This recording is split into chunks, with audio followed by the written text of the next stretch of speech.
Hello, gentlemen. Today I want to kind of show off a custom allocator. Um, I always wondered if it would be worth implementing, if there's any benefit to it. How difficult is it? Especially how difficult is it to make one that conforms with the standard library, right? So if I wanted to allocate a string using this custom allocator, how would I do it? Well, here I have a vector of normal standard strings. Now, standard string is a specialization of standard basic string, which uses char traits, and the standard allocator, the default allocator. All right, so if you want to use your own allocator, you gotta use basic string, give it the same template parameters, and give it your own allocator. So I gave it a string allocator. Now, is it worth implementing? Well, I am surprised. I didn't expect to be able to beat the standard allocator in terms of speed, but I did manage. It's not even that difficult to do. I'm sure there's some optimizations that could be done. Now, if I run it, first we are timing how long it takes to push back. I don't even know how much this is, 10 million or something elements. It takes 255 milliseconds, and on the custom allocator, 242. So not that much better. And then we are testing here by adding up, because chars, you can just add them like integers. So I'm just adding them up just to test for cache locality, basically, right? And I'm printing out the number just so the compiler doesn't optimize away all the work, right? I mean, I want the work to be done so that I don't just get 0 milliseconds. So that's why I'm printing out the result here. Anyway, yeah, I mean, so it's a little bit faster in this scenario. You can see with 10 million elements pushing back the letter A, right? So we can test, though, with a couple of different strings. So if I just increase the length of the string somewhat, and I do the same thing for the normal strings, let's see what we get.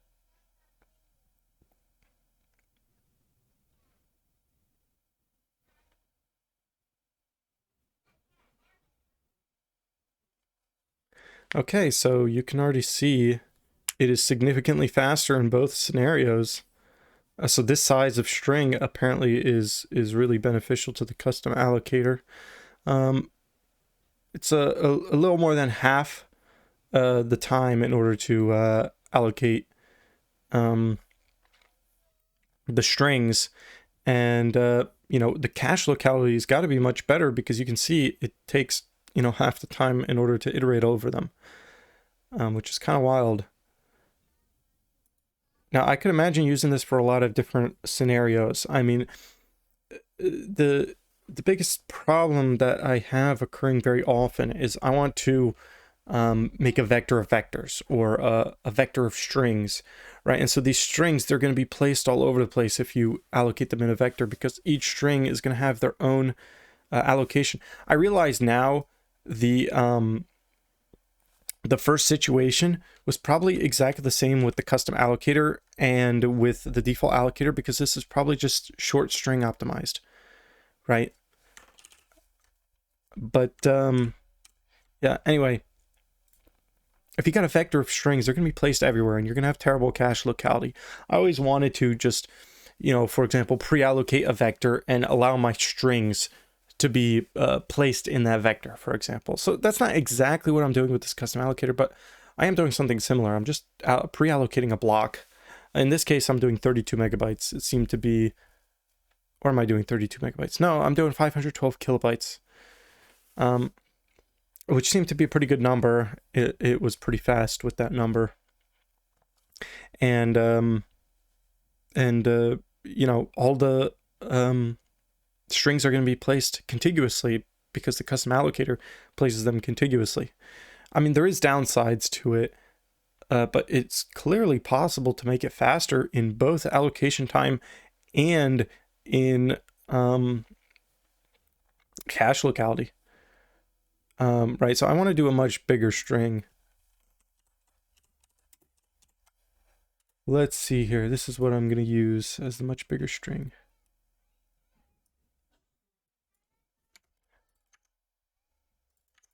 Okay, let me take it down in order of magnitude just to make sure it doesn't take insanely long. So is that 200 milliseconds to allocate them? Right, 100 milliseconds to allocate them. So 4,000 milliseconds to iterate over them, 3,000 milliseconds to iterate over them. So the allocation time is still half. That's really good. And the iteration time is not quite half anymore. I imagine because the strings are bigger, the cache is just going to be less fragmented on the original allocator. Because instead of a bunch of small allocations, the allocations are much bigger. So I imagine there's probably something that gives it a better cache locality.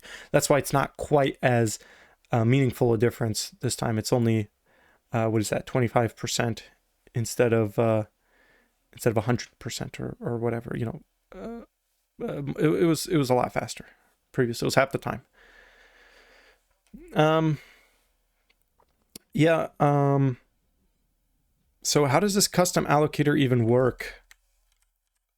Let us see. I didn't make an Reno allocator. I didn't really make anything specific. I just kind of made the allocator based on an idea that I had in my head, right? So I imagined that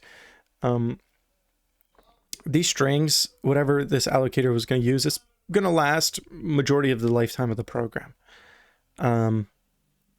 So I wasn't really caring about deallocation that much, right? So it's going to use a little bit more memory than the regular allocator, but that's where it gives you the speed in terms of you pay memory and you gain speed. And it has a second downside. The second downside is that there's a max size, and the max size of your string is based on the block size, right? So if you have a string that's longer than the block size, well, then it's not going to allocate at all. Right, so how exactly does this allocator work? So it is basically, I heard there's not really the canonical way to do it anymore, but it was the simplest way to do it. I was trying to teach myself. How does it work? So let's just look at the allocate function. Right, so allocate is called by, for example, standard string. When you give it an allocator, it's looking for a class template that has basically this signature right here. I'm just using this signature, and I'm inheriting from the main allocator because I want to be able to give it a block size. So that's why I have this inheritance down here. But yeah, it's expecting one parameter, the type, and it's expecting to basically implement a bunch of different methods, right? So it needs a value type, it needs a constructor, it needs a conversion constructor, which is this, which is a little bit difficult to explain what it does. It needs an allocate function, it needs a deallocate function, and it needs some operators to test for equality, right? So in the allocate function, where this gets called when the string wants to allocate something and it passes how much it wants to allocate, right? So this n is going to be whatever the string wants to allocate. So we check if we have something to allocate, we check if n is greater than the block size. So this is where we get into the max allocation size. We can't allocate anything greater than the block size because the block size is templated for this. So that's one of the limitations of this allocator. Right, so if we don't have any of these blocks allocated, well, then we're going to allocate a block. And a block is just going to be, a block size. Right, so we allocate the block down here. And we give it back to the string, and the string is going to use that.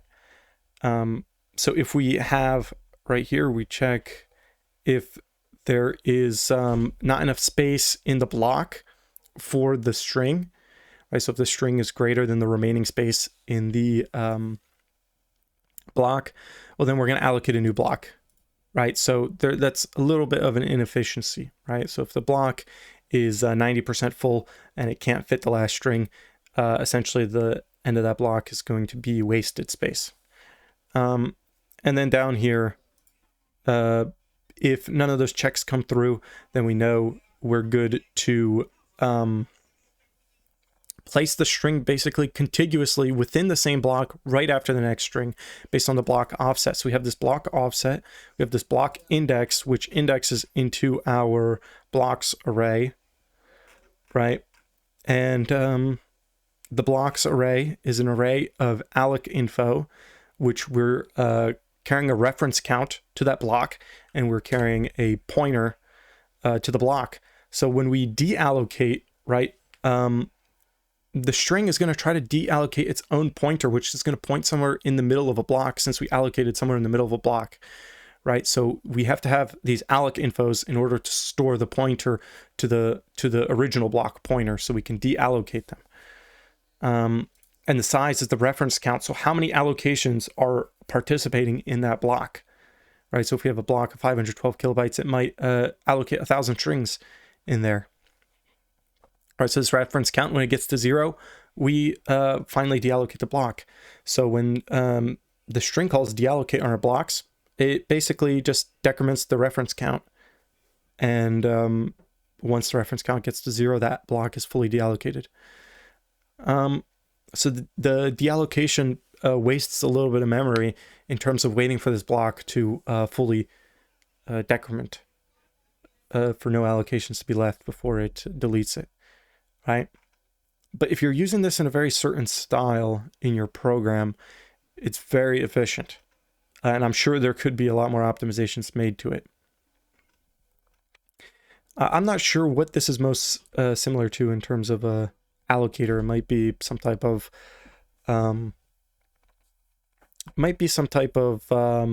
pool allocator or something. I'm not exactly sure.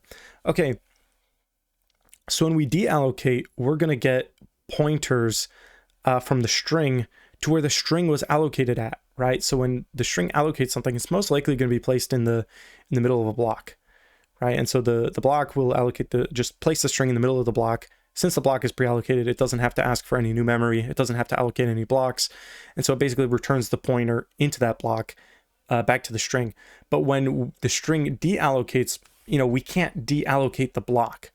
Right, so we have to find out which block this pointer resides within, and then we have to, what's it called? We have to decrement the count for that.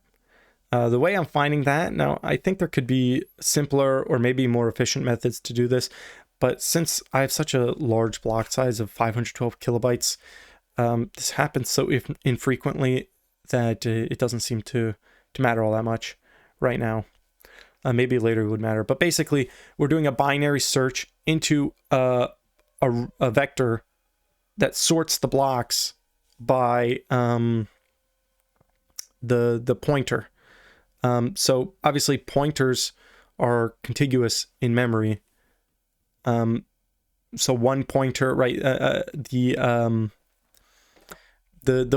pointer to the block is going to be before the pointer into the block, right? If the block is at memory address 1000, right? And then the pointer that we get back in our deallocate function is a pointer to memory address 1500, we basically have to sort our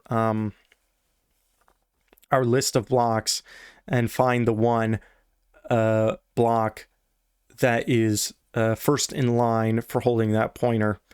And then we're going to decrement the count, erase the block from the vector of blocks, and we have this sort blocks in order to be able to do a binary search.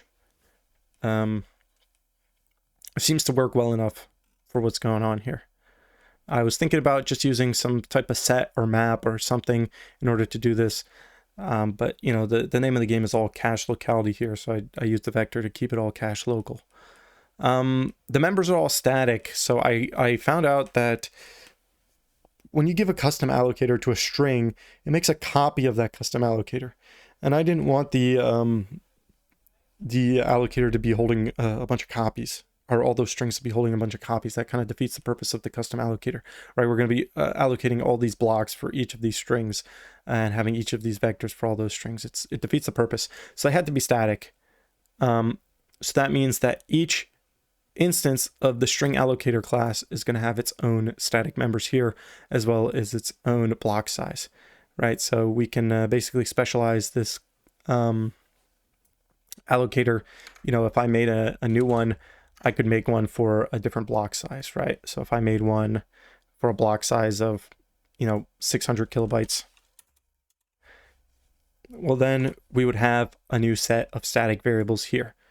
And I could have one that's also 512 kilobytes, but so I could have another string allocator, but I could pass a different type into it. I could pass a wchar, and it would have another set of its own static variables. So they're specialized based on the type passed in and also the block size, right? So I'm making this video just to kind of encourage you, give it a shot. You don't even have to implement an arena allocator.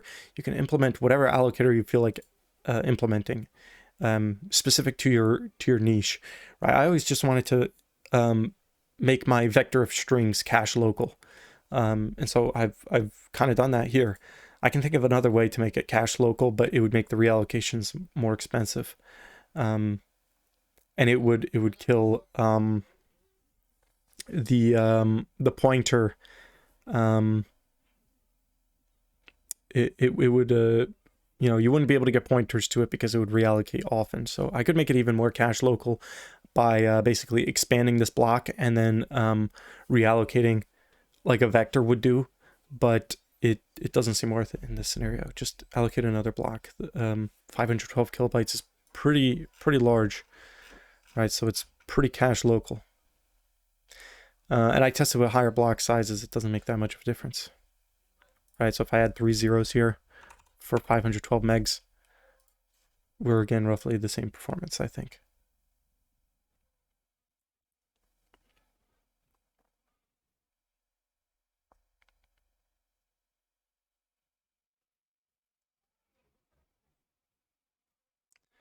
Yeah. Okay, anyway, you should try it. It's kind of fun. Taught me a lot about templates. I didn't know that if you had static members in your template, you had to declare them or define them outside the class here. No idea. You should try it.